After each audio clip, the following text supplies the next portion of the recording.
तो आज हम क्लास 12th के फर्स्ट चैप्टर ठोस अवस्था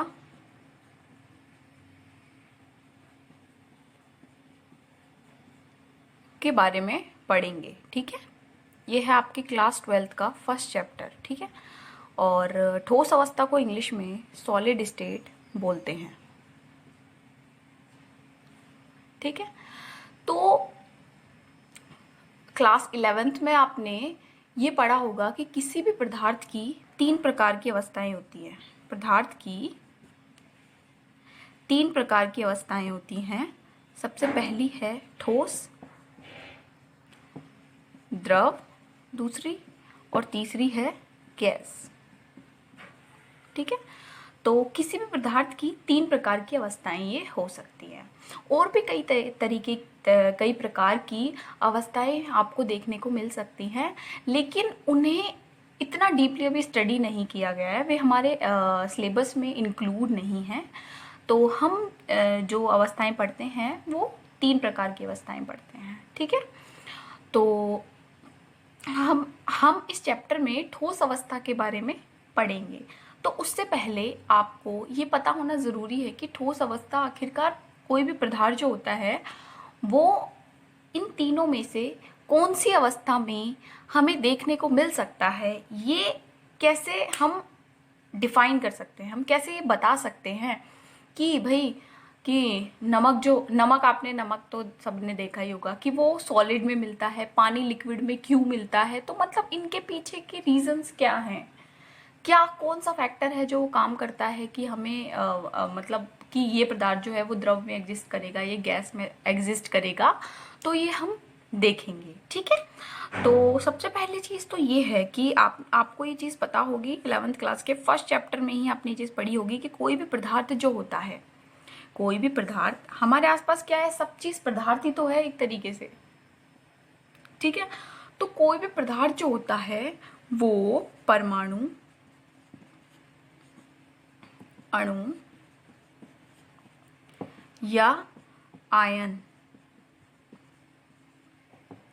आदि से मिलकर बना हो सकता है। ठीक है, इनसे मिलकर ही बना होगा। कोई भी चीज़ है वो किससे मिलकर बनी होती है, परमाणु, अणु या आयन से मिलकर बनी हो सकती है। ठीक है, तो पदार्थ जो होते हैं वो इन सब से मिलकर बने होते हैं। ठीक है, तो मतलब पदार्थ के अंदर हमें क्या देखने को मिलते हैं, ये इन्हें बोलते हैं सब पार्टिकल। सब पार्टिकल को इसका मतलब हो गया कि जैसे कि बहुत सारे परमाणु हैं, बहुत सारे परमाणु हैं। जैसे मैं एग्जांपल ले रही हूँ कि मेरे पास कोई भी परमाणु है, ये ए है और ये बी है। ऐसे मतलब बहुत सारे ये दोनों परमाणु मिलकर कोई भी पदार्थ को बना रहे हैं। किसी पदार्थ में क्या है, ए और बी। ठीक है, तो इस तरीके से पदार्थ बनते हैं। ठीक है, कोई अणु से मिलकर भी बन सकते हैं। ठीक है, आयन से मिलकर भी बन सकते हैं। तो इस तरीके से पदार्थ जो होते हैं वो इनसे मिलकर बने होते हैं। ठीक है, तो अब पदार्थ के अंदर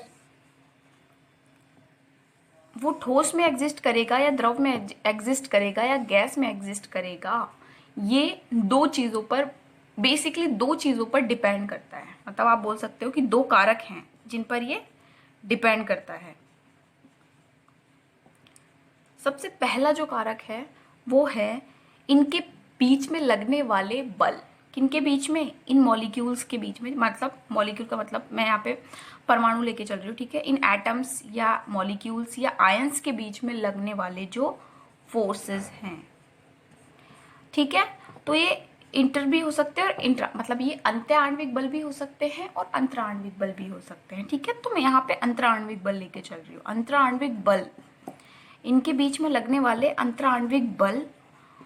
ठीक है, और ये तो था हमारा पहला कारक। और दूसरा कारक होता है इनके अंदर प्रेजेंट एनर्जी, जिसे हम बोलते हैं ऊष्मीय ऊर्जा। ठीक है, ऊष्मीय ऊर्जा। ये दो जो कारक हैं ये बताएंगे कि इस मॉलिक्यूल के अंदर आखिर ठोस अवस्था क्यों एग्जिस्ट कर रही है, द्रव अवस्था क्यों एग्जिस्ट कर रही है और गैस अवस्था क्यों एग्जिस्ट कर रही है। तो मेनली ये 2 चीज़ें होती हैं जो हमें बताती हैं। तीसरी चीज़ एक और है, वो है अंतराण्विक दूरी, मतलब अंतराण्विक दूरी बेसिकली बल पर ही डिपेंड कर गई, ठीक है। मतलब इन दोनों में से आप, ये दोनों एक दूसरे के एक तरीके से आप मान सकते हो कि मतलब ऐसे है कि जैसे अगर अंतराण्विक दूरी कम है तो मतलब इसका मतलब ये हो गया कि ये मॉलिक्यूल इस मॉलिक्यूल के पास है, ठीक है। इस मॉलिक्यूल के मतलब मॉलिक्यूल्स बहुत नज़दीक नज़दीक हैं, ठीक है। अंतराण्विक दूरी ज़्यादा और कम का मतलब ये हो गया, ठीक है। ये 3 फैक्टर आप यहाँ पे देख लीजिए। अब हम आगे समझते हैं कि ये जो तीनों अवस्थाएं हैं वो किस तरीके से एक दूसरे से अलग होती हैं, ठीक है। तो हमने देखा कि पदार्थ परमाणु, आयन या अणु से मिलकर बना है, ठीक है।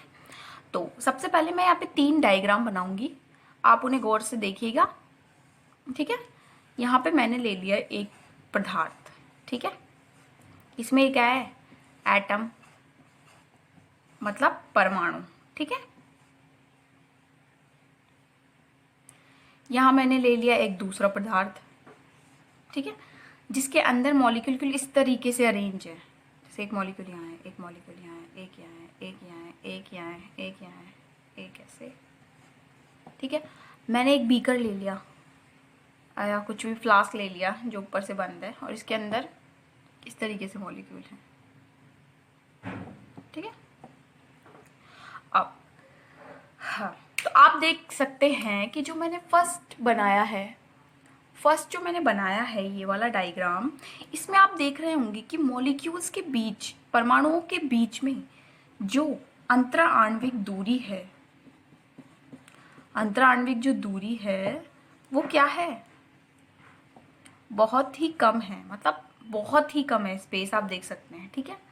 यहाँ पे हम बोल सकते हैं कि इस पदार्थ की तुलना में यहाँ पर जो अंतराण्विक दूरी है वो ज़्यादा है, लेकिन इसके कंपैरिजन में क्या है, कम है। तो मतलब सबसे ज़्यादा अंतराण्विक दूरी हो गई इनकी, उसके बाद इनकी, और सबसे कम हो गई इसकी, ठीक है। अब मैं बात करूँगी, अब मैंने आपको 2 कारक बताए थे, एक तो बताया था अंतराण्विक बल, दूसरा बताया था मैंने ऊष्मीय ऊर्जा, ठीक है।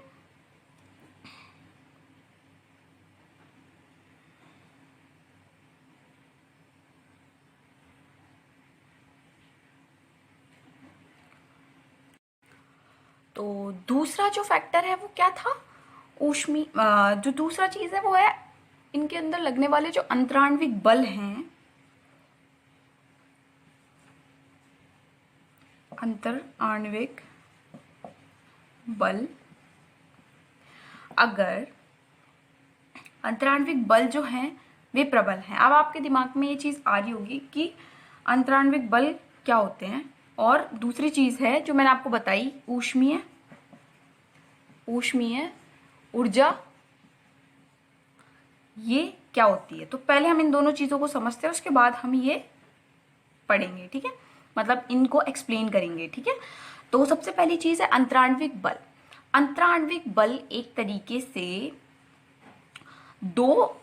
ये दो मैंने ले लिए यहाँ पर परमाणु, ठीक है, ये हैं एक दूसरे के पास और ये हैं एक दूसरे के दूर, ठीक है।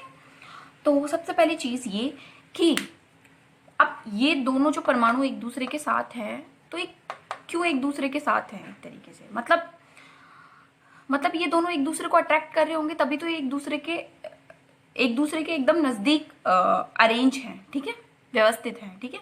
और ये जो मॉलिक्यूल्स हैं ये दोनों एक दूसरे से बहुत ज़्यादा डिस्टेंस पर है, मतलब इनके बीच में कुछ भी फोर्स या कुछ भी किसी भी तरीके का कोई भी बल कार्यरत नहीं है, ठीक है। तो यहाँ पर जो है अंतराण्विक बल प्रेजेंट है, उसकी वजह से ये मॉलिक्यूल एक दूसरे के पास में है, ठीक है। तो यहाँ पर क्या लग रहा है, एक तरीके का अट्रैक्शन फोर्स लग रहा है यहाँ पर, एक तरीके का, ठीक है, जो इन मॉलिक्यूल को बांधे रख रहा है एक दूसरे से, ठीक है। और इन मॉलिक्यूल में क्या हो रहा है, कोई किसी भी तरीके का कोई भी अट्रैक्शन फोर्स नहीं है, उसकी वजह से ये मॉलिक्यूल पर रैंडमली फ्लो कर रहे हैं, मतलब ये एक दूसरे के कांटेक्ट में नहीं है, ये एक दूसरे से दूर दूर हैं। यहाँ पर लगने वाला जो अंतराण्विक बल है इन मॉलिक्यूल्स के बीच में, वो क्या है, वो बहुत कम है, बहुत ही कम, ठीक है। तो अब सबसे पहली चीज, अंतराण्विक बल क्या था कि दो मॉलिक्यूल को नजदीक रखने के लिए हमें जो बल चाहिए वो क्या होता है, अंतराण्विक बल। ये बिल्कुल एक तरीके से आप मान सकते हो, बिल्कुल इसके सिंप्लीफाई करके मैंने आपको डेफिनेशन बताई है। इस तरीके से आप कभी किसी एग्जाम में मत लिख लेना, क्योंकि आपको नंबर नहीं मिलेंगे, ठीक है। तो दो मॉलिक्यूल्स जो हैं उनके बीच में क्या काम करता है, दो मॉलिक्यूल्स के बीच में एक बल कार्यरत होता है जो उन मॉलिक्यूल्स को रोके रखता है, ठीक है। तो सबसे पहली चीज़ ये कि आपने 11th क्लास में केमिकल बॉन्डिंग में ये चीज़ पढ़ी होगी कि जो बॉन्ड्स बनते हैं वो कोई एक तरीके की, वो कोई लाइन नहीं होती उन मॉलिक्यूल्स के बीच में कि भाई H2 मॉलिक्यूल है तो ये जो बता दिया, ये हम इसको दर्शाने के लिए बताते हैं। यहाँ पर एक बल होता है, बस एक बल सा होता है इस तरीके से, कुछ मतलब एक फोर्स सा होता है यहाँ पर जो इन दोनों को वो कर सकते, मतलब इन दोनों को रोके रखता है एक दूसरे के समीप। लेकिन ये कोई इस तरीके का डंडा नहीं होता, ये सिर्फ हम समझने के लिए एक डंडा बना देते हैं, ठीक है। तो अब दूसरी चीज आ गई, ये तो हो गया अंतराण्विक बल, ठीक है। अब आ गई ऊष्मीय ऊर्जा। देखिए ऊष्मीय ऊर्जा जो होती है वो अंतराण्विक बल के बिल्कुल विपरीत है। कैसे? ये क्या करती है, ये मॉलिक्यूल को पास रखने का काम करते हैं तो ये मॉलिक्यूल को दूर ले जाने का काम करती है। अगर तुम किसी भी पदार्थ के अंदर अगर तुम देखोगे कि उसकी ऊष्मीय ऊर्जा बहुत ज़्यादा है, देखिए हम सिंपल लैंग्वेज में समझने की कोशिश करते हैं कि जब भी किसी भी सिस्टम मतलब कोई भी तंत्र, आपने थर्मोडायनेमिक्स में जो आपका चैप्टर है ऊष्मीय गति की, उसके अंदर आपने ये पढ़ा होगा कि किसी भी सिस्टम की, किसी भी तंत्र की अगर हम ऊर्जा को बढ़ा देते हैं तो वो क्या होता है, वो जो सिस्टम है ना वो अनस्टेबल हो जाता है। क्यों? क्योंकि जैसे ही हम किसी को एनर्जी दे देंगे तो वो क्या भागने लगेगा इधर उधर वो मॉलिक्यूल, ठीक है, क्योंकि उसमें तो एनर्जी आ गई है। एनर्जी आ गई मतलब भागने की, अरे आप में खुद में ही देख लो, जब आपने खाना नहीं खाया होता, आपके अंदर एनर्जी नहीं होती तो आप एक जगह पे पड़े रहते हो, आप एक जगह पे स्थिर रहते हो, ठीक है। लेकिन जैसे ही आप खाना खा लेते हो आप में एनर्जी आ जाती है काम करने की, फिर आप भाग भी सकते हो, दौड़ भी सकते हो, कुछ भी कर सकते हो। लेकिन अगर आप में एनर्जी नहीं है तो आप कुछ नहीं कर सकते, ठीक है। तो मतलब मॉलिक्यूल्स में ये चीज़ इस तरीके से काम करती है कि किसी भी मॉलिक्यूल की अगर एनर्जी, किसी भी सिस्टम की, किसी भी पदार्थ की अगर एनर्जी कम है तो वो मॉलिक्यूल क्या होगा, स्टेबल होगा। भाई उसे उधर उधर भागने की कोई ज़रूरत नहीं है, वो जो पदार्थ होगा वो स्टेबल होगा, ठीक है। लेकिन अगर हम उसकी एनर्जी को बढ़ा देते हैं तो क्या होगी, उस मॉलिक्यूल के अंदर, उस पदार्थ के अंदर जो मॉलिक्यूल को वो एटम्स या को भी प्रेजेंट है वो भागने लगेंगे, ठीक है। तो इससे हम बोल सकते हैं कि जो ऊष्मीय ऊर्जा अगर अधिक है तो मॉलिक्यूल्स क्या होंगे भाई, दूर दूर भागेंगे। आपको ये दोनों पॉइंट क्लियर हुए यहाँ पर? अगर ये पॉइंट आपको क्लियर हो गए तो अब हम आगे चलते हैं, ठीक है, कि किस तरीके से हम इन पॉइंटों के थ्रू इन स्टेट को समझा सकते हैं। कैसे? कि भाई आपको इसमें दिख रहा होगा कि मॉलिक्यूल्स के बीच में है भाई दूरी बहुत कम। और सबसे पहली चीज़ कि दूरी अगर कम है ना, बहुत कम है, तो इसका मतलब वहां पर उन परमाणुओं के बीच में कोई ना कोई अंतर आणविक बल काम कर रहा होगा, तभी उनके बीच की दूरी कम है। मतलब आप इससे पता लगा सकते हो ये चीज़, ठीक है। तो हम कह सकते हैं कि इस वाले पदार्थ के अंदर अंतर आणविक बल जो है वो क्या है, बहुत ज़्यादा, ठीक है। और अगर ये दोनों चीज़ ही आपने डिफाइन कर ली तो आप ये इजीली बता सकते हो कि भाई इनकी ऊष्मीय ऊर्जा जो होगी वो बहुत कम होगी, क्योंकि इनमें लगने वाले अंतराण्विक बल इतने ज़्यादा हैं कि ये भागेंगे कैसे, इनके बीच में फोर्स ही बहुत ज़्यादा लग रहे हैं, और इनकी ऊष्मीय ऊर्जा क्या होगी, बहुत कम होगी, ठीक है। अब इस पदार्थ की बात करें तो यहाँ पर क्या है, अंतराण्विक दूरी इनकी तुलना में तो ज़्यादा है लेकिन इनकी तुलना में कम है। तो मतलब इनकी अंतराण्विक दूरी हम बोल सकते हैं कि इन दोनों के बीच की है, ठीक है। तो अंतराण्विक बल यहाँ पर काम कर रहे हैं लेकिन इतने प्रबल नहीं है जितने इसके अंदर है, ठीक है। वैसे हम ऊष्मीय ऊर्जा की बात करें तो इसके अंदर ऊष्मीय ऊर्जा है, पर इसकी तुलना में तो ज़्यादा है लेकिन इसकी तुलना में ज़्यादा नहीं है। अब इस पदार्थ को अगर हम देखें तो यहाँ पर अंतराण्विक दूरी बहुत ज़्यादा है, तो मतलब आप मान सकते हो कि इसके बीच में लगने वाला जो फोर्स है ना वो आप उसको 0 के बराबर मान सकते हो कि यहाँ पे बहुत कम फोर्स लग रहा है। और इन मॉलिक्यूल्स की जो ऊष्मीय ऊर्जा होगी वो क्या होगी, बहुत ज़्यादा होगी। बहुत ज़्यादा होगी तो मैंने आपको एक चीज़ बताया था कि ये इजीली स्वतंत्र गति कर सकते हैं, स्वतंत्र गति कर सकते हैं, ठीक है। अब मैं आपको बताती हूँ, ये मैंने इन तीनों स्टेट की बात की है, जिसमें से ये जो स्टेट है वो है ठोस अवस्था, ये है द्रव अवस्था और ये है गैस अवस्था। आपने जितने भी ठोस देखे होंगे वो एक जगह पे स्थिर होते हैं, वो भागते नहीं हैं इधर उधर, ठीक है। उनको कहीं भी रख दो, चाहे आप उसको कहीं भी रखो, वो एक जगह पे स्टेबल रहते हैं, ठीक है। तो मतलब उनके बीच में फोर्सेस जो है वो बहुत ही ज्यादा हैं, अंतराण्विक बल प्रबल है, और उनके बीच में जो ऊष्मीय ऊर्जा है वो क्या है, बहुत ही कम होती है, ठीक है। अब द्रव का अगर मैं एग्जांपल लूँ तो आपके सामने आपके दैनिक जीवन में जिसे आप रोजाना के रोजाना पीते हो वो है द्रव, क्या, पानी, ठीक है। पानी, पानी में क्या होता है, पानी के अंदर क्या होता है ना, पानी में फोर्स तो होते हैं, हाइड्रोजन बॉन्डिंग का नाम आपने सुना होगा 11वीं क्लास में, ठीक है। पर हाइड्रोजन बॉन्डिंग इतनी इतनी ज्यादा प्रबल नहीं है, किसके कंपैरिजन में, इलेक्ट्रोस्टैटिक फोर्स हो गए या फिर जो भी जो ठोसों में लगते हैं ना बल, उनसे उतनी ज्यादा प्रबल नहीं होती है, ठीक है। तो उनके मॉलिक्यूल्स के बीच की डिस्टेंस जो होती है वो ठोसों की तुलना में क्या है, यहाँ पर थोड़ी ज्यादा है। तो इसलिए आपने देखा होगा कि पानी जो बहता है, मतलब फ्लो करता है वाटर, ठीक है। वाटर जो है वो क्या कर सकता है, बह सकता है, ठीक है। तो उसका रीजन है यही, ठीक है। उसके बाद हम आ जाते हैं गैस पर। गैस पर अगर आप देखें तो गैस के मॉलिक्यूल जो होते हैं वो बहुत दूर दूर होते हैं, ठीक है। आपने एनवायरनमेंट में बहुत सारी गैसेस देखी होंगी, देखी तो खैर नहीं होंगी लेकिन महसूस की होंगी, जैसे नाइट्रोजन गैस हो गया, ऑक्सीजन गैस हो गया, बहुत सी गैस आप देख भी सकते हो, ठीक है। पर इनमें से क्या होता है, इनमें इनमें इनमें इतना, इनमें जो गति होती है ना, स्वतंत्र गति इनके परमाणु या अणुओं की, वो इतनी ज्यादा होती है कि मतलब अगर आपने एक कमरे के अंदर अगर आपने कोई सी भी गैस छोड़ दी, H2 हो गया, N2 हो गया, O2 हो गया, कुछ भी, तो वो तीव्र गति से पूरे कमरे में फैल जाएंगी, ठीक है। तो ये होती है क्योंकि उनके बीच में लगने वाले फोर्सेस, अगर हम आइडियल गैस की बात करें, आदर्श गैस, आपने 11th क्लास में पढ़ी होगी कि एक आदर्श गैस की अगर हम बात करें तो उनके बीच मॉलिक्यूल्स के बीच में लगने वाले फोर्सेस को हम जीरो मानते हैं, ठीक है। तो यहाँ पर इनके बीच की जो ऊष्मीय ऊर्जा है वो बहुत ज्यादा होती है, ठीक है।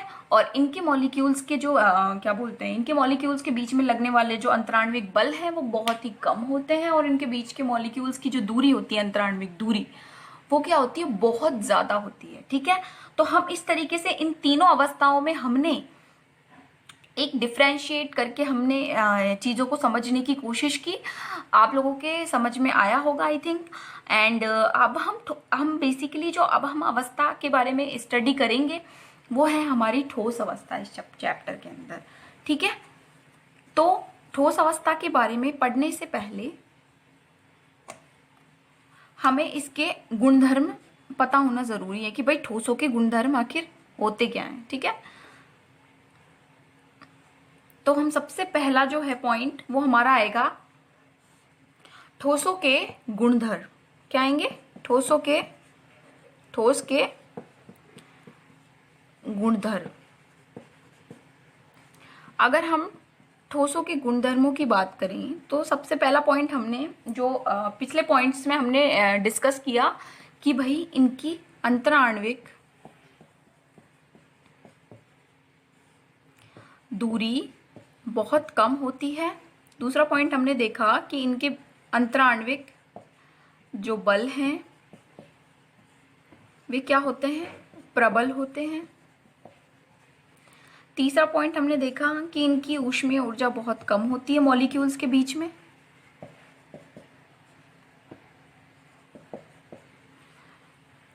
क्या होती है, बहुत कम होती है, ठीक है। और चौथा पॉइंट, अब यहाँ से जो पॉइंट्स हैं ये तीनों पॉइंट हम ऑलरेडी डिस्कस कर चुके हैं। अब जो चौथा पॉइंट है हमारा वो है कि इनका आयतन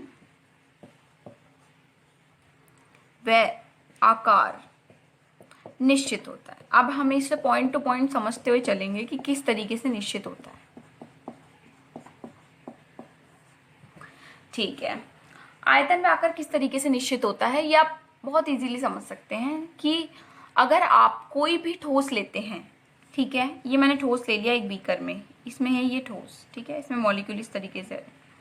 इसी ठोस को मैंने ले लिया भैया एक प्लेट के अंदर, इसका आकार आपको वर्गाकार लग रहा होगा, ठीक है। तो क्या इसने अपनी शेप बदली, क्या इसने अपना आकार बदला कि भाई ये इसमें वर्गाकार था तो ये प्लेट में रखो तब भी वर्गाकार ही है, ठीक है। तो मतलब ये अपना आकार चेंज नहीं कर रहा है, ये अपना आकार नहीं बदल रहा है, इसका आकार निश्चित है। अगर मैं इसी की जगह पानी को यहाँ ले लेती तो पानी में क्या होता कि बीकर में इस तरीके से होता, प्लेट में इस तरीके से हो जाता, ठीक है। तो यहाँ पे इसका आकार भी बदल गया और इसका आयतन भी बदल गया। अब ये इसके आयतन के अकॉर्डिंग हो गया, ठीक है। तो क्या हो गया कि यहाँ पर, और उसी तरीके से अगर मैं गैस की बात करूँ तो गैस में भी इसी तरीके से काम करते हैं, ठीक है। तो यहाँ पे क्या है, इसका आकार व आयतन क्या होता है, निश्चित होता है ठोसों में, ठीक है। इसका 5वां पॉइंट है, इनका घनत्व होता है ज्यादा, वह कठोरता पाई जाती है इनमें, ठीक है। अब आपने घनत्व क्या होता है पढ़ा तो होगा आपने, पर मैं एक बार आपको रिवाइज करवा देती हूँ कि घनत्व होता है प्रति इकाई आयतन में, प्रति इकाई आयतन में उपस्थित द्रव्यमान, ठीक है। और घनत्व को इंग्लिश में बोलते हैं डेंसिटी, इससे दर्शाते हैं हम रो से। इसका मतलब होता है rho is equals to M upon V. यहाँ पर एम जो है वो है द्रव्यमान और वी क्या है, आयतन, ठीक है। तो जो इनकी डेंसिटी होती है वो क्या होती है, ठोसों की डेंसिटी ज्यादा होती है, ठीक है। अब ज्यादा कैसे होती है, मान लो कि मैंने ये ठोस ले लिया यहाँ, ठीक है, और मैं देख रही हूँ कि इस ठोस का जो आयतन है, इस ठोस का जो आयतन है वो है, मैंने 1 मान लिया उसे, ठीक है, 1 मान लिया। इसके अंदर इस तरीके से मॉलिक्यूल प्रेजेंट है, और हम जानते हैं कि सॉलिड में क्या होता है, मॉलिक्यूल्स के बीच की दूरी होती है वो कम होती है। कम होने की वजह से मतलब कि इसके अंदर अगर मैं इसका 1 इकाई आयतन मान देखूं तो यहाँ पर क्या है कि ये जो परमाणु है वो बहुत ज़्यादा प्रेजेंट है। कंपैरिजन अगर हम करें द्रव और गैस से, द्रव और गैस में क्या होता है, मॉलिक्यूल्स क्या होते हैं, दूर दूर होते हैं, उनके बीच में अंतराण्विक दूरी जो होती है वो ज़्यादा होती है। तो मतलब इसके प्रति इकाई आयतन की अगर मैं बात करूँ तो यहाँ पे मॉलिक्यूल्स क्या है, कम है, इसका मतलब उसकी डेंसिटी भी क्या होगी, कम होगी। मॉलिक्यूल्स मतलब क्या हो गया कि मॉलिक्यूल जहाँ होंगे वहीं उसका द्रव्यमान होगा, तो जितने ज़्यादा मॉलिक्यूल अगर प्रेजेंट होंगे तो उसका द्रव्यमान उतना ही ज़्यादा होगा। और हमने ये बात कर ली कि अगर हम इसका इकाई आयतन जो है वो 1 मान लें तो रो सीधा प्रोपोर्शनल किसके हो जाएगा, एम के, ठीक है। तो जैसे जैसे इसका द्रव्यमान बढ़ता जाएगा वैसे वैसे इसकी डेंसिटी भी बढ़ती जाएगी, ठीक है। तो इनका घनत्व क्या होता है, ज़्यादा होता है, ठीक है। और इनमें कठोरता क्यों होगी भाई, क्योंकि डेंसिटी ज़्यादा है तो मॉलिक्यूल वैसे भी कठोर होगा कि नहीं होगा, क्योंकि मॉलिक्यूल इतने पास पास हैं, प्रबल हैं, उनके बीच में डिस्टेंस नहीं है, उसकी वजह से उनमें क्या आ जाती है, कठोरता आ जाती है। सॉफ्ट चीज़ का मतलब क्या होता है, कोई भी चीज़ मुलायम है उसका मतलब आप क्या समझते हो कि मतलब उनके मॉलिक्यूल्स के बीच में स्पेस है, बंद इतने प्रबल नहीं है, उनको दबाओगे आप तो वे दब जाएंगी, ठीक है। जिस तरीके से रबड़ आपने देखा होगा, ठीक है, रबड़ होता है, ठीक है। तो ये वाली चीज़ है। यहाँ पे हमने 5 पॉइंट क्लियर कर लिए हैं अपने, ठीक है। अब जो छठा पॉइंट है वे है संपीड्यता, असंपीड्यता का गुण इनमें पाया जाता है, असंपीड्यता का गुण इनमें पाया जाता है। अब आपके लिए ये जो टर्म है वो बिल्कुल अलग होगी, हम इसे अच्छे से समझेंगे, बिल्कुल एक एक चीज हम पॉइंट टू पॉइंट क्लियर करते हुए चलेंगे ताकि आपके सब कुछ समझ में आए। तो ये पॉइंट आपने क्लियर कर ही लिया है कि अंतराण्विक दूरी इनकी जो होती है बहुत कम होती है, बंध जो होते हैं वो क्या होते हैं, प्रबल होते हैं, ऊष्मीय ऊर्जा जो होती है वो क्या होती है, बहुत ही कम होती है, इनका आकार व आयतन जो होता है वह निश्चित होता है, और इनका घनत्व जो होता है वो बहुत ज़्यादा होता है, उस वजह से इनमें कठोरता होती है, और इनमें असंपीड्यता का गुण पाया जाता है। ये मैं आपको बताती हूँ कि असंपीड्यता का गुण क्या है, फिलहाल मैं मिटा रही हूँ, ठीक है। हम लोग ये समझते हैं असंपीड्यता। तो देखिए बच्चों, दो चीजें होती हैं, एक तो होता है, 2 प्रकार की चीजें होती हैं, तो दो तरीके की चीज होती है, एक तो होती है संपीड्यता और दूसरी होती है असंपीड्यता। एक, ठीक है, संपीड्यता और असंपीड्यता, ठीक है। तो हमने कंपैरिजन किया कि हमने ना एक बीकर में ले ली है गैस, ठीक है, इसमें क्या है, गैस है, और मैं ऊपर से क्या लगा रही हूँ, इसमें एक दाब लगा रही हूँ। मैंने यहाँ पे लिया एक सॉलिड, क्या लिया, एक ठोस लिया। अब मैं इसमें क्या लगा रही हूँ, ऊपर से दाब लगा रही हूँ, ठीक है। यहाँ पर भी मैंने क्या लगाया, ये है दाब, ठीक है। तो अब दाब लगाने पर क्या होगा कि आपको ये चीज़ पता है कि इनके मॉलिक्यूल्स के बीच में जो अंतराण्विक दूरी है वो क्या है, ज़्यादा है, ठीक है। अंतराण्विक दूरी ज़्यादा होने की वजह से अगर मैं किसी चीज़ को ऊपर से नीचे दबाती हूँ तो ये मॉलिक्यूल्स पास पास आ जाएंगे, ये मॉलिक्यूल्स क्या आएंगे, पास पास आ जाएंगे। ये पिस्टन थोड़ा नीचे आ गया और यहाँ पे ये मॉलिक्यूल इस तरीके से इकट्ठे हो गए, तो इसी चीज़ को हम बोलते हैं संपीड्यता। और ये हमें मिलती है गैसेस में, मतलब गैसेस पर जो दाब का प्रभाव है वो काम कर रहा है, दाब लगाने पर वे दाबित हो जा रही हैं, एक तरीके से कंप्रेस हो रही हैं, संपीड्य हो रही हैं, ठीक है। तो यहाँ पर अगर हम दाब लगाते हैं तो आपको ये चीज़ मैंने पहले बता दी है कि इनके मॉलिक्यूल्स के बीच में डिस्टेंस जो होती है वो भाई बहुत ही कम, नेग्लिजिबल होती है। तो इन पर अगर हम प्रेशर लगाएंगे तो यहाँ पर आपको लगता है कोई प्रभाव पड़ेगा, कोई इफेक्ट, कोई प्रभाव आपको देखने को मिलेगा, तो वो देखने को नहीं मिलेगा। क्यों? क्योंकि इनके मॉलिक्यूल ऑलरेडी ही इतने पास पास हैं कि दाब लगाने पर इन पर दाब का कोई प्रभाव नहीं पड़ता। इसीलिए हम बोलते हैं कि ठोस जो होते हैं वे क्या होते हैं, असंपीड्य। क्या होते हैं, असंपीड्य होते हैं, ठीक है। तो ये दोनों पॉइंट्स आपके क्लियर होने चाहिए कि किस तरीके से ठोसों के अंदर असंपीड्यता होती है और गैसेस में क्या होती है, संपीड्य होती है गैसेस, ठीक है। तो हमने यहाँ पर पांचों पॉइंट्स अपने क्लियर किए, 6 पॉइंट्स हो गए आई थिंक। सबसे पहली चीज अंतराण्विक दूरी, अंतराण्विक दूरी जो है इनकी वे क्या है, अंतराण्विक दूरी यहाँ पर इनकी है वह बहुत कम है, इनके अंदर अंतराण्विक बल जो है वो बहुत प्रबल हैं, इनकी ऊष्मीय ऊर्जा जो होती है, मॉलिक्यूल्स की जो ऊष्मीय ऊर्जा है, ठोस के परमाणुओं के बीच की जो एनर्जी है वो बहुत कम होती है, क्योंकि इसलिए वे स्थिर होते हैं, ठीक है, इसीलिए वे स्थिर होते हैं। और चौथा जो पॉइंट है वो है आयतन व आकार इनका निश्चित होता है। हमारा पांचवा पॉइंट है इनका घनत्व जो होता है वो बहुत ज्यादा होता है और ये कठोर होते हैं। जो हमारा छठा पॉइंट था असंपीड्य, ठोस क्या होते हैं, असंपीड्य होते हैं, ठीक है। तो हमने ये पॉइंट्स जो हैं हमारे क्लियर किए।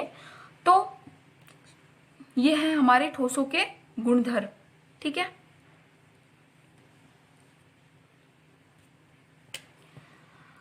अब हम बात करेंगे ठोसों के प्रकार, ठीक है। ठोस कितने तरीके के होते हैं, देखिए, जो हम किसी भी चीज को, जैसे हम वर्गीकरण करते हैं ना, वर्गीकरण, तो हम किसी चीज को आधार मानकर वर्गीकरण किया जाता है, ठीक है। हम क्या करते हैं ना कि हमें आधार मानना पड़ता है कि भाई हमने इस बेस पे ये वर्गीकरण किया है, ठीक है। तो ठोसों का वर्गीकरण भी 2-3 तरीके से हो सकता है, ठीक है। आई होप आपके बुक में शायद 2 तरीके से है। तो मतलब तो क्या है कि हम इनको इनके अकॉर्डिंग, मतलब इनके मॉलिक्यूल्स के अरेंजमेंट के अकॉर्डिंग या मॉलिक्यूल्स में प्रेजेंट बल के अकॉर्डिंग इनको वर्गीकरण कर सकते हैं। तो सबसे पहला जो वर्गीकरण हम पढ़ेंगे वो पढ़ेंगे कि ठोसों के अंदर अवयवी कण प्रेजेंट है। कोई भी पदार्थ जो होता है, मैंने आपको शुरुआत में ये चीज बताई है कि पदार्थ जो होता है वो अवयवी कणों से मिलकर बना होता है। अवयवी कण कौन कौन से हैं, ये है परमाणु, अणु या आयन एक्सेट्रा, ठीक है। इनसे मिलकर क्या हो सकता है, बना हो सकता है। तो इन मॉलिक्यूल्स का अरेंजमेंट का मतलब है व्यवस्था। देखिए, किसी भी ठोस में अवयवी कणों की व्यवस्था में उपस्थित क्रम के आधार पर ठोसों को 2 प्रकार से विभाजित किया जा सकता है, ठीक है। मैं लिख देती हूँ, डेफिनेशन आपके समझ में आई हो तो ठीक है। तो सबसे पहली चीज क्या बोली मैंने कि ठोसों में उपस्थित अवयवी कणों की व्यवस्था में उपस्थित क्रम के आधार पर दो प्रकार से हम ठोसों को देख सकते हैं। सबसे पहला है क्रिस्टलीय, सबसे पहले हम लेते हैं क्रिस्टलीय ठोस, और दूसरा है अक्रिस्टलीय ठोस। ठीक है, तो दो तरीके के ठोस हैं उसके हिसाब से, क्रिस्टलीय ठोस और अक्रिस्टलीय ठोस। ठीक है, तो इन्होंने व्यवस्था के क्रम में से क्या चीज देखी कि इनको दो तरीके के हमें क्रिस्टलीय ठोस देखने को मिल गए। ठीक है, तो इन्होंने क्या देखा, इन्होंने देखा कि कोई भी पदार्थ इन्होंने लिया, जैसे मान लो कि कोई पदार्थ ले लिया, ठीक है, इन्होंने दो पदार्थ लिए। ठीक है, एक जो ये पदार्थ था वो मान लीजिए एग्जाम्पल के तौर पर यहाँ पे मैं लिख रही हूँ कि ये नमक लिया इन्होंने, भाई ये था NaCl। ठीक है, इन्होंने एक जो पदार्थ लिया यहाँ पे कोई भी ले ली, प्लास्टिक ले ली। ठीक है, एग्जाम्पल ले रही हूँ मैं यहाँ पर, प्लास्टिक भी तो ठोस ही होती है ना। ठीक है, नमक भी ठोस होता है। ठीक है, लेकिन इन्होंने क्या किया कि इन मॉलिक्यूल्स के अंदर देखा कि किस तरीके से अवयवी कण इनमें प्रेजेंट है।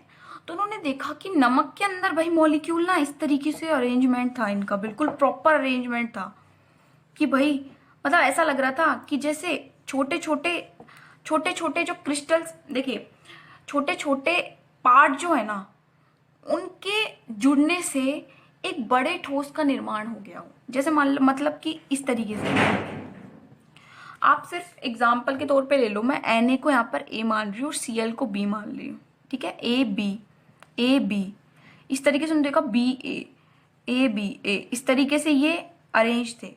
मतलब इनकी जो पुनरावृत्ति हो रही थी ना इन परमाणुओं की, वो एकदम व्यवस्थित क्रम में हो रही थी कि मतलब मुझे पता है ना अगर A भी यहाँ पे आएगा तो अगर मेरे से कोई पूछे ना कि भाई दूसरे कोने पे ये कितनी पुनरावृत्ति के बाद ये आएगा, तो मैं बता पा रही थी कि भाई यहाँ पे फिर ये अरेंजमेंट आएगा। ठीक है, तो ये देखने को मिला कि इनके अंदर जो लघु क्रिस्टल्स थे, लघु ठोसों से मिलकर ये बना हुआ है एक बड़ा ठोस जो है। तो इस तरीके से इनका अरेंजमेंट था, इनका व्यवस्था का क्रम एकदम निश्चित था। देखिए, और सबसे पहली चीज ना कि हम ना ठोस पढ़ेंगे ना तो उसमें क्या है कि हमें ना ठोसों को 3D में अरेंज करके, थ्री डायमेंशन जो होता है ना, 3 डायमेंशन का नाम सुना है अपने, त्रिवियम जिसे हम बोलते हैं, त्रिविमीय व्यवस्था। त्रिविमीय व्यवस्था का मतलब होता है कि हम ठोसों को, ठोस तो तीनों डायरेक्शन में, अगर आप किसी चीज को अपने सामने देखते हो तो आप तीनों डायरेक्शन में ही तो देख रहे होते हो ना, 3D में। हम अपने प्रेजेंट में कोई भी चीज देखते हैं हमारे सामने तो 3D में होती है। तो हम यहाँ पर क्या है, हम इस चैप्टर में भी जब पढ़ेंगे ना चीजों को तो हम उसे 3D में ही इमेजिन करके चलना पड़ेगा समझने के लिए।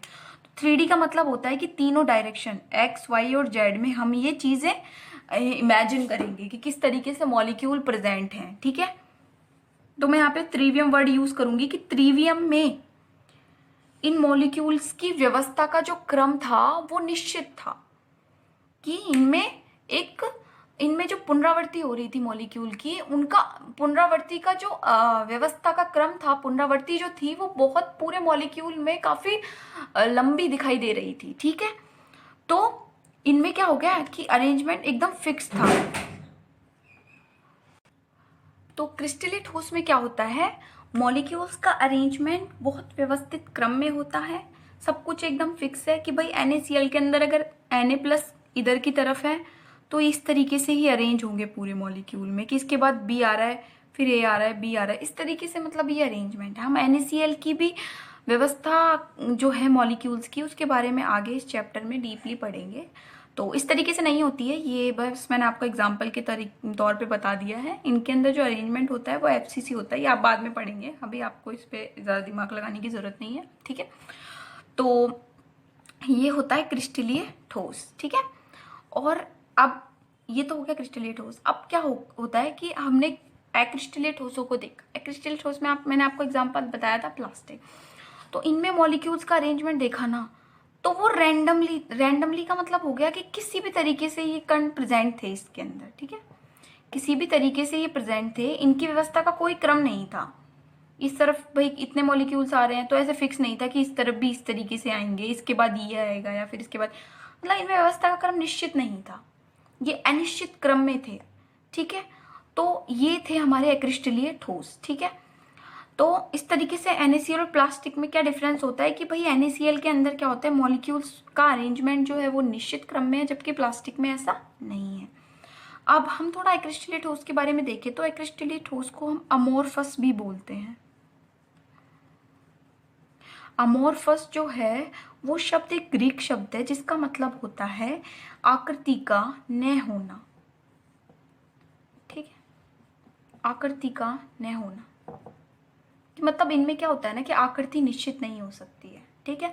जैसे कि आप प्लास्टिक को किसी भी प्रकार की आकृति में ढाल सकते हैं, कैसे भी बना लिया, तो मतलब प्लास्टिक की आकृति को निश्चित नहीं हुई, आप अपने अकॉर्डिंग उसे सांचे में ढाल सकते हैं।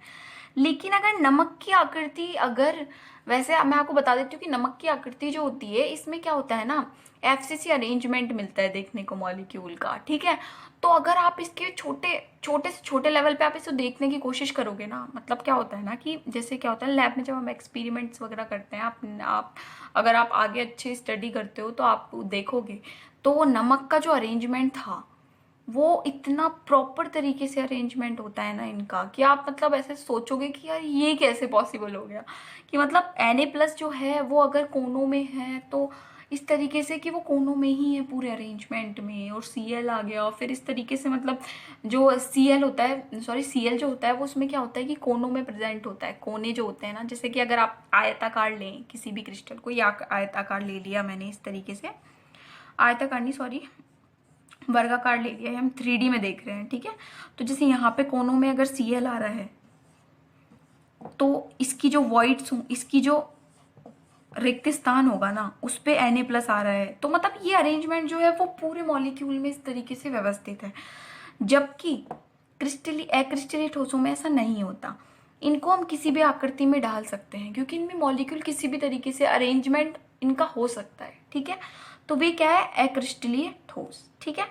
तो यहाँ पे ये दोनों डेफिनेशन आपको समझ में आई होगी। हमने इनके अवयवी कणों की व्यवस्था में उपस्थित क्रम के आधार पर दो तरीकों में बांटा, क्रिस्टलीय ठोस और अक्रिस्टलीय ठोस। अब हम क्रिस्टलीय ठोसों में डिफरेंस देखेंगे, उसके साथ साथ आपको चीजें और क्लियर होंगी। तो अब हम देखते हैं क्रिस्टलीय ठोसों के बीच में डिफरेंस, ठीक है। तो सबसे पहले हम देखते हैं क्रिस्टलीय ठोस,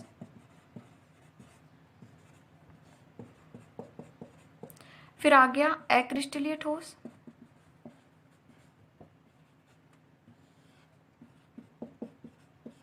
ठीक है।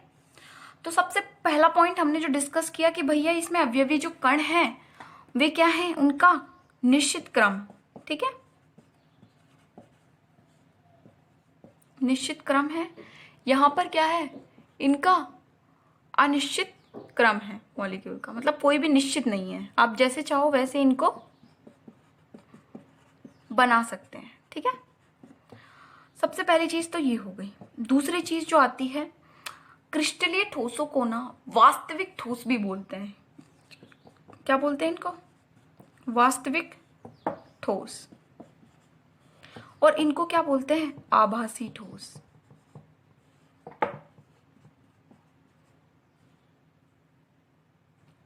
ठीक है। और दूसरी चीज कि जो अक्रिस्टलीय ठोस होता है ना उसमें क्या है कि अतिशीतितता का गुण पाया जाता है। अतिशीत द्रव, अतिशीतित द्रव, अतिशीतित द्रव भी कहते हैं इसे।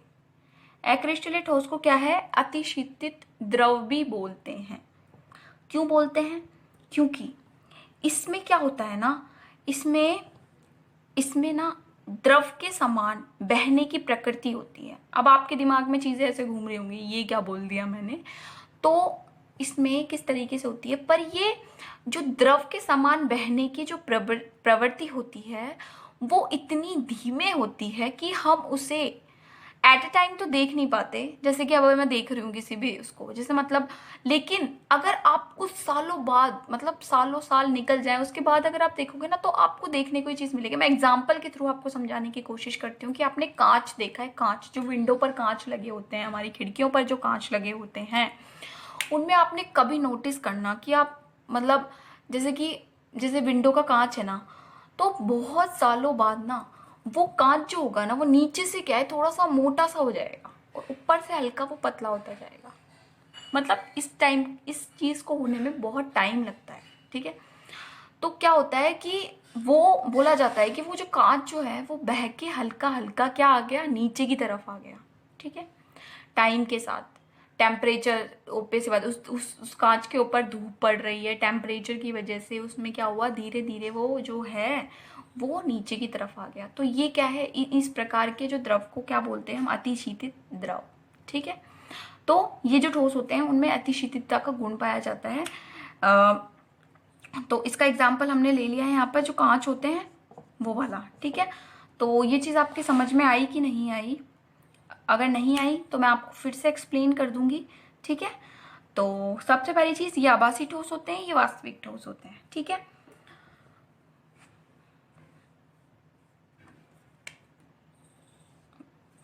दूसरी चीज़ कि इनका जो गलनांक होता है, गलनांक वो क्या होता है, निश्चित होता है।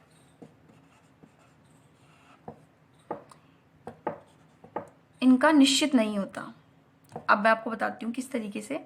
इनका गलनांक निश्चित इसलिए होता है क्योंकि जैसे क्रिस्टलीय ठोस होते हैं ना, उनका एक मेल्टिंग गलनांक क्या होता है, हम ठोस से द्रव में परिवर्तित करते हैं तो उसको हीट करते हैं, तो इसी चीज को हम क्या बोलते हैं, गलनांक। गलनांक टेम्परेचर, कि भाई इस टेम्परेचर पर इस ठोस ने द्रव अवस्था को अडेप्ट कर लिया, द्रव अवस्था में आ गया, ठीक है।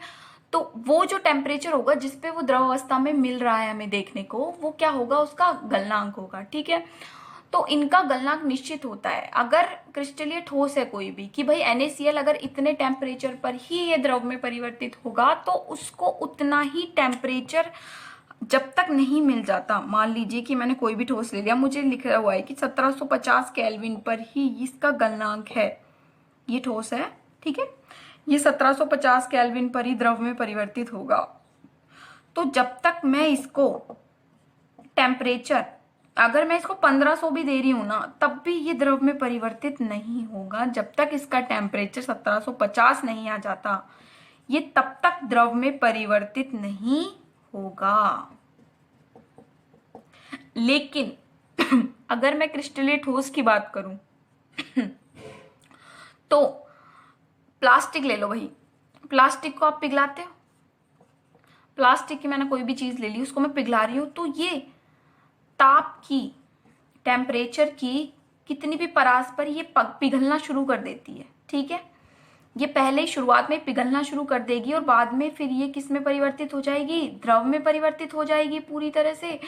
और मतलब इनका कोई निश्चित टेम्परेचर नहीं है पिघलने का, ये शुरुआत से ही पिघल रही हैं, ठीक है। उसके बाद लास्ट में ये पूरी तरह से लिक्विड में परिवर्तित हो गई। फिर हमने क्या किया, प्लास्टिक को विभिन्न प्रकार के ढांचों में डाला और उनसे विभिन्न प्रकार की आकृतियां बना ली, ठीक है। तो ये होते हैं क्रिस्टलीय ठोस की, इनका गलनांक जो होता है वो निश्चित होता है, जबकि अक्रिस्टलीय ठोसों का गलनांक जो होता है वो निश्चित नहीं होता है, ठीक है, निश्चित नहीं होता। तो चौथा पॉइंट है कि क्रिस्टलीय ठोसों में विदलन का गुण पाया जाता है, जबकि इनमें ऐसा नहीं होता है। कैसे? विदलन का गुण का मतलब ये है कि अगर हम किसी भी क्रिस्टलीय ठोस को, अगर हम इसे काटते हैं तो ये एकदम प्रॉपर तरीके से कटता है। कैसे? कि मतलब जैसे अगर मैंने इसको काटा तो अगर ये दो पार्ट्स में ऐसे डिवाइड हो जाएगा, तो इनकी जो सतह होती है ना, वो बिल्कुल एकदम चिकनी होती है, खुरदड़ी नहीं होती है। इसी तरीके से अगर हम कांच को काटते हैं तो कांच क्या होता है, कांच तो एकदम ऐसे बिखर सा जाता है, ठीक है। जैसे आप कांच को ऐसे नीचे गिर गया ना कांच, तो क्या हो जाता है, एकदम टूट जाता है, उसकी सतह जो होती है वो हमें एकदम प्रॉपर नहीं दिखती। लेकिन इनमें क्या होता है ना कि विदलन का गुण पाया जाता है, इनको काटने पर ये एकदम प्रॉपर तरीके से, मतलब काटने का हमने इनको ब्रेक किया, मतलब इनको तोड़ा तो ये प्रॉपर तरीके से ही टूटते हैं, इस तरीके से, ठीक है, और इनमें ऐसा नहीं होता है। ठीक है, तो ये था इनका चौथा पॉइंट। अब इनका पांचवा जो पॉइंट है वो है विषमदैशिक। इनमें क्या होता है, ये होते हैं विषमदैशिक और ये होते हैं समदैशिक। ये दोनों ही शब्द आपने पहली बार सुने होंगे।